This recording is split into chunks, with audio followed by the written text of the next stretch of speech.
અપહરણ થયું અને સમાજ આકરા પાણી આવ્યો। તપાસની ઉગ્ર માંગ ઉઠી અને આ કેસની તપાસ ક્રાઇમ બ્રાન્ચને સોંપવામાં આવી છે। ગઈકાલે રાત્રે પાટીદાર સમાજે ઉગ્ર વિરોધ નોંધાવ્યો હતો। મોડી રાત્રે સરથાણા પોલીસ સ્ટેશનનો ઘેરાવ પણ કર્યો હતો અને ફરિયાદના 35 દિવસ પછી પણ કોઈ નક્કર કાર્યવાહી ન કર્યાના આરોપ લગાવાયા હતા। વધુ માહિતી સાથે સહયોગી સંવાદદાતા મનીષ સુરતથી લાઈવ જોડાયા છે। મનીષ, છેલ્લા 35 દિવસથી કોઈ જ કાર્યવાહી ન કરાયા હોવાના આરોપ લગાવવામાં આવે છે, જ્યારે કાયદો એવું કહે છે કે જો કોઈ સગીર વયની દીકરી કે દીકરો ગાયબ થવાની, ગુમ થવાની, ખોવાયાની ફરિયાદ આવે તો પોલીસે તાત્કાલિક ફરિયાદ લઈ કાર્યવાહી કરવી પડે છે। શું આખરે આ કેસની અંદર સત્ય?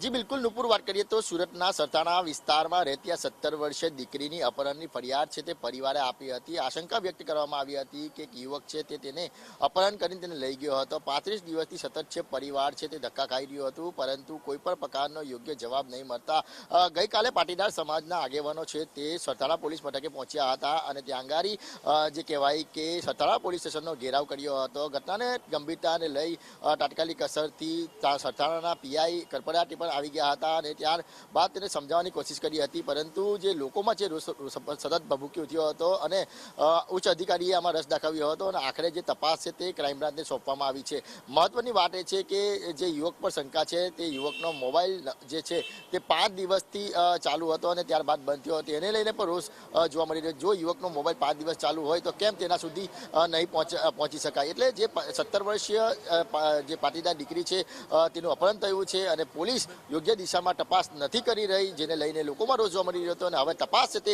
ક્રાઇમ બ્રાન્ચને આપવામાં આવી છે અને ક્રાઇમ બ્રાન્ચ તરફથી આશ્વાસન પણ આપવામાં આવ્યું છે કે આ દીકરીને જલ્દીથી જલ્દી શોધી આપવામાં આવશે। જી નુપુર। મનીષ, માહિતી બદલ આભાર। આ બાજુ સુરતના વેસુમાં રફતારનો